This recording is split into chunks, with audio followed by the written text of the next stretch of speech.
Honorable député de Brome-Missisquoi. Merci, Monsieur le Président.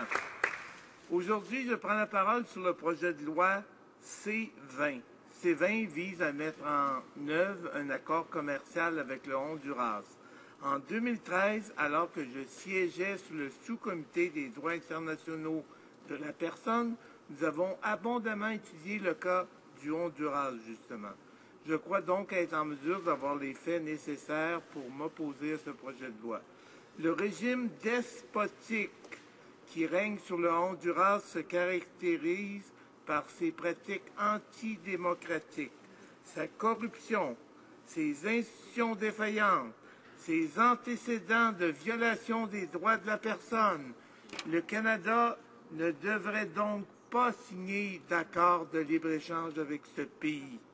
Je ne comprends pas que certains de mes collègues des autres partis osent appuyer un tel traité malgré que l'on connaît ce que l'on connaît sur la situation du Honduras.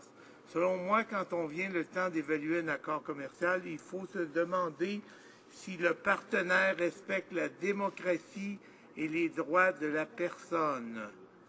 Et bien, dans ce cas, si ce n'est nullement le cas, comme l'ont démontré plus tôt mes collègues du NPD, je vais ajouter au débat ce que nous avons appris au sous-comité des droits internationaux de la personne.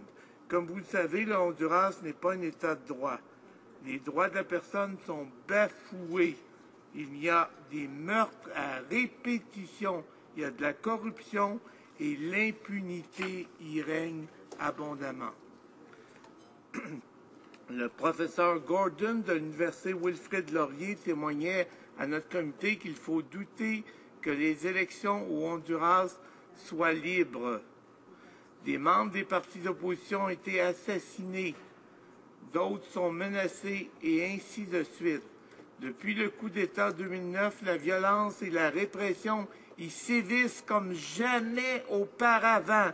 En 2013, il y a eu 10 massacres par mois en moyenne.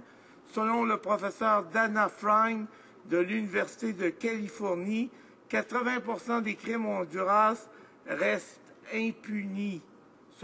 De plus, les médias sont concentrés principalement entre les mains de quelques entreprises liées au pouvoir. L'autocensure est fréquente.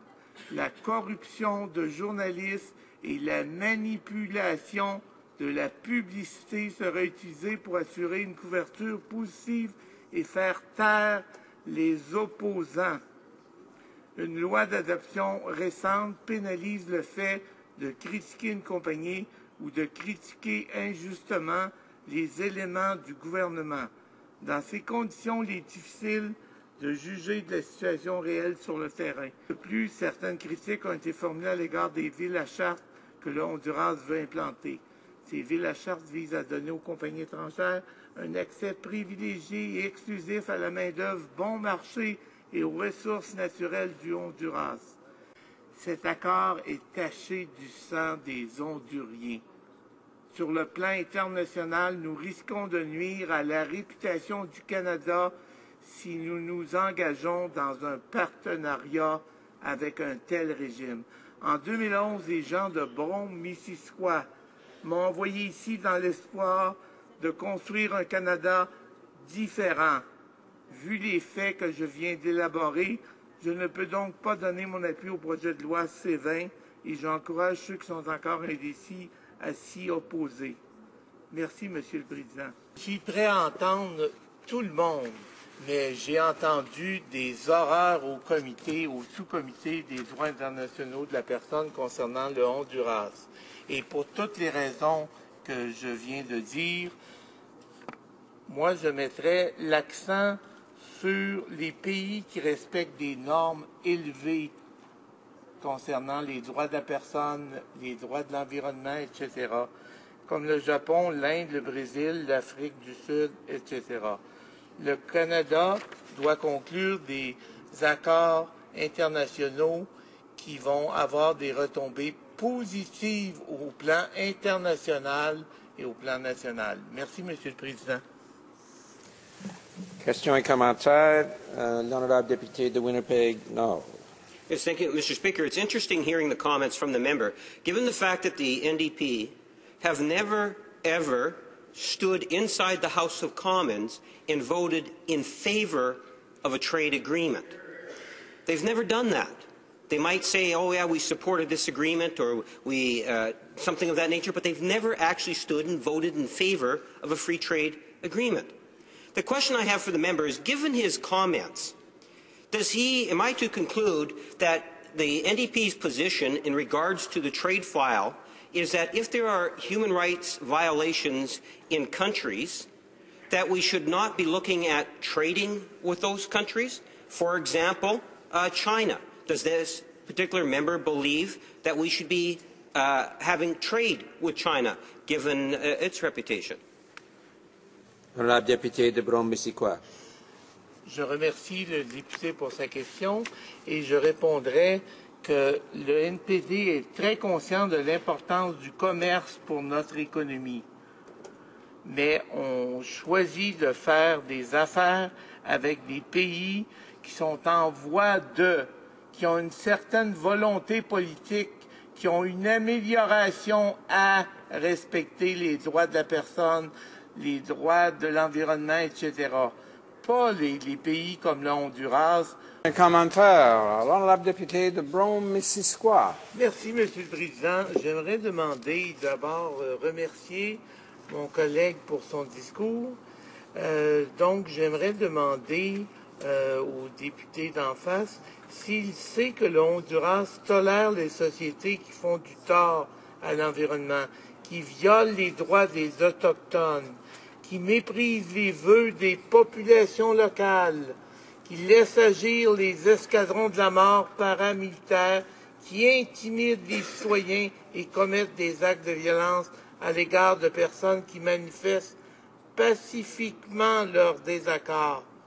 Alors, j'aimerais lui demander pourquoi sa formation politique appuie-t-elle de tels pays et considère-t-elle que nous devrions les récompenser pour des échanges préférentiels?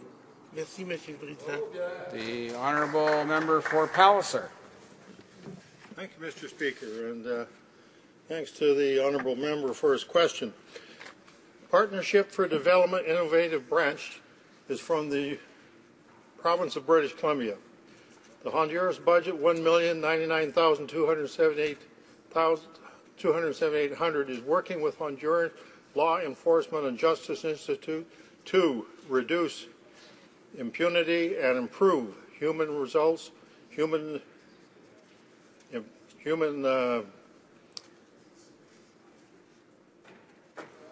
lost my place here, Mr. Speaker, resisting human transgressions against people.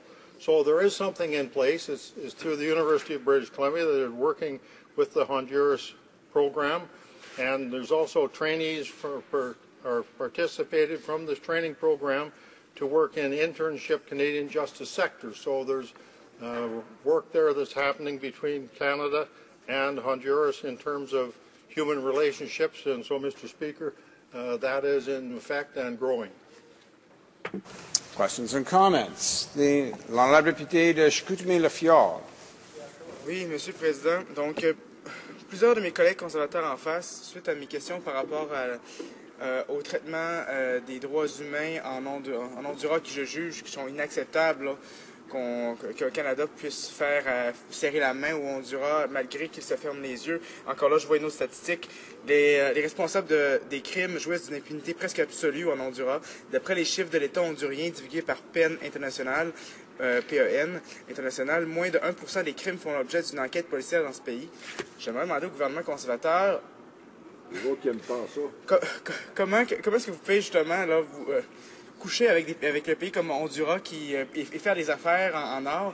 On m'a mentionné dans le passé que le Honduras allait prendre exemple sur le Canada, allait regarder le Canada comme un modèle à suivre. Mais on est déjà un modèle à suivre. Pourquoi est-ce que le Honduras, avant même de faire une entente économique avec nous, ne prend pas déjà ses responsabilités afin d'enquêter et de donner la justice aux gens en Honduras qui se font massacrer toutes les semaines?